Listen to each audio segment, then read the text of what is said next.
Hey everyone, Melanie Muenchinger here, illustrator for Gina K Designs. Today I have a bonus video for you because I am subbing for Karen Hightower for our Friday Fun Day spot. This is a tutorial that she does or someone else does every week for our StampTVKit addicts group that we have on StampTV. So if you're a fan of the kit or you're interested in the kits, this is really a great group to join. Of course, it's free like all of our StampTV services, and you can get a lot of inspiration and ideas for the kit. And then there's a new tutorial every week just showing different things, techniques, or specific images that you can use, ideas for those kits. So today I really wanted to share how I made the leaf butterflies using the dies that come in that kit, and then just the small and the large leaf that are in that set that go with the flowers. So I posted this on our blog hop. Please make sure that you check out our inspiration blog hops that we have after our releases. There's going to be a lot of designs that you'll see from our awesome design team that don't ever make it to videos. Not because they can't do the videos, but just because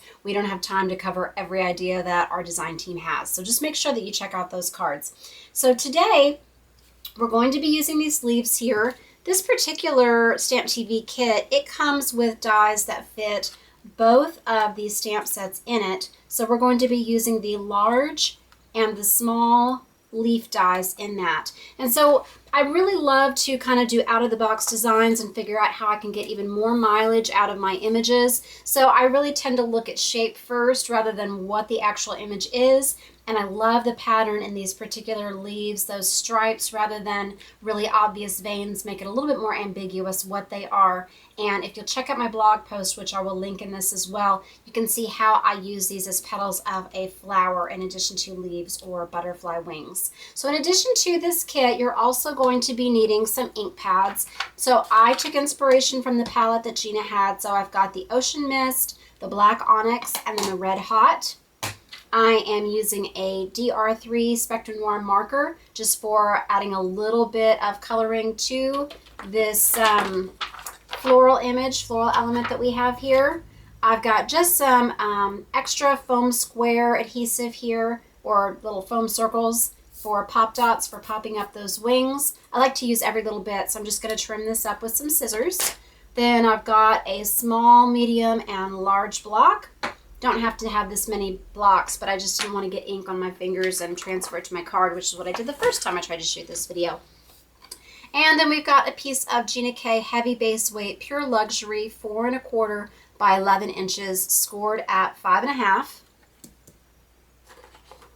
And then we've got our die cutting machine. So I'm going to be using the Cuttlebug today, and you're going to need the A plate, the B plate, and the C plate. So I'll show you the sandwich when I am ready to start cutting those pieces out. So let's get started stamping. I think I'm going to do a landscape layout for you here now, just so that you can see something different. So first we're going to stamp that greeting and then that large element in the corner, and then we can position our butterflies. So I'm just going to stamp this into the corner. So I loved all the different ways that our team used this in that inspiration hop, and then some of the things that I've been seeing y'all do on StampTV. So please, please, please post your creations when you make something that you want to share with our group. It really helps everyone so much. And then we're going to use a greeting. So I had hello friend on the first one. This one I'm going to do the happy birthday to you. So I want to leave a little bit of room to the top left and middle for my butterflies. This is a really quick and easy card. Put that right about there. And then I'm just going to color, take the bullet tip here. Going to just do the coloring on these petals, and I just wanted to keep it really simple today. Just have one element pop out. It's the same color as one of those butterflies. Okay, now I'm going to go ahead and I'm going to stamp my lighter color butterfly so it's a little bit easier to clean when I switch to the red. So for this particular butterfly, I used just the small leaf, and I'm going to do some stamping off so you can see the wings that are going to be behind the ones in the front. So I'm stamping one going up like that, and then I'm shifting it just a little bit so the point is still touching where it would meet the body. So you see just a little hint of that wing behind it. And then I'm going to stamp it again, and still with that point facing out, I'm going to put the tip to the first one I stamped and then shift this one up. Okay, so now I've got those two little pairs of wings there. Then what we're going to do, I'm going to go ahead and I am going to ink up the red one. And for this one, I'm using the large and the small. And on this one, I'm having it pointing up, shifting up, and you can mask this too if you want, but I don't really think it's necessary. Oop. And then I'm going to switch to the smaller one. So I kind of just looked at these shapes to figure out what I thought, which combinations would look most like a butterfly. And I liked the left-facing one with both of the pieces pointing up or pointing down. So I'm going to show you what I mean by pointing up or pointing down, just those ends. Here's one that I've got right here where this shows different combinations, whether you're using just the small or the big and the small together, and then see how different this shape is from this shape. This is with them pointing out rather than in. So anyway, this just gives you an idea. You've got so many different varieties you can do with just those two pieces, the way that you combine them. Now let's go ahead and we're going to use just this small little fiddlehead element. And there's a large one in there, but this one I thought worked better for the shape of that body. So this one, you just imagine that it's the body and then the antenna curving in. And then this one, we're just going to kind of nest it against those wings so that the antenna are pointing out. Okay? And that would work just like that, but I just love having dimension on cards, and if you buy this kit before they separate out the stamps, you'll already have the dies to go with it. So let's just cut out those leaves.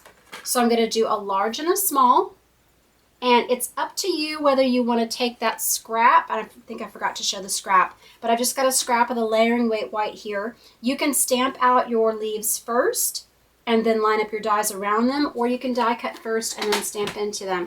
So either way, but there have been times when I have accidentally shifted the stamp, which you don't want to do, or shifted the die rather, so it didn't line up. Okay, so here are my plates. So first I'm doing the thick white A plate that goes on the bottom. And then we're going to use the medium size C plate, which you need to use for cutting. So C for cut, that's how I help remember. And then the smallest one is the B plate, that's going to go on top.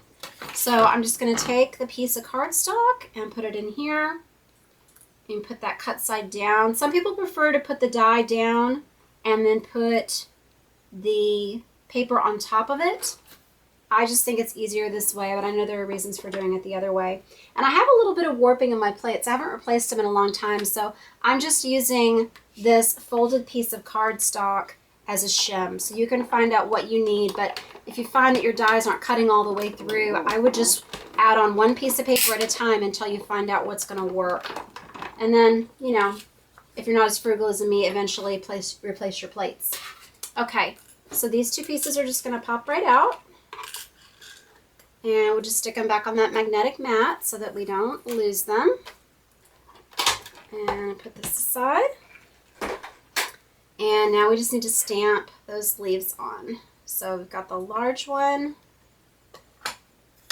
And you want to make sure that when you do the die cuts, it's going to kind of feel like a curved edge. That's the top of it. And then you'll feel kind of a lip where it's going up. This is the back side of it. So to make it line up with your stamp, you need to put it where the curved edge is going down. Okay, and we're just going to center it over that and stamp. And then I'm going to do my smaller one.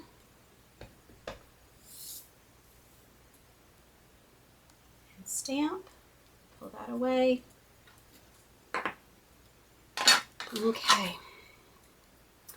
And I like having the image already stamped out because from the side you can see it on there, but it just also helps with the placement. And remember, I did that stamping off, so it gave me those two shades rather than having to stamp off on scratch paper. So I'm going to flip these over And we're just going to add a little bit of the foam to the back. And then adhere them where it meets the body there. You can pop up both if you want, but I just thought it was a little more interesting to have one look like it was in the foreground more so than the Ocean Mist one.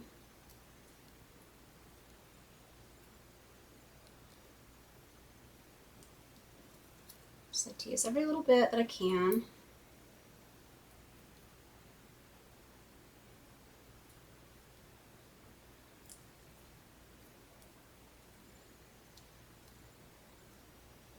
And just like that. And we'll fold that up. But I hope this gives you lots of ideas for how you can use those leaves. They're not just leaves. And check out my blog post showing how you can make them into different flowers. But please visit my blog, Hands, Head, and Heart. Thank you for joining us for this Friday Fun Day. Thank you, Karen, for letting me substitute. I hope you will visit my blog, Hands, Head, and Heart, and also my YouTube channel. Thanks for watching today. God bless.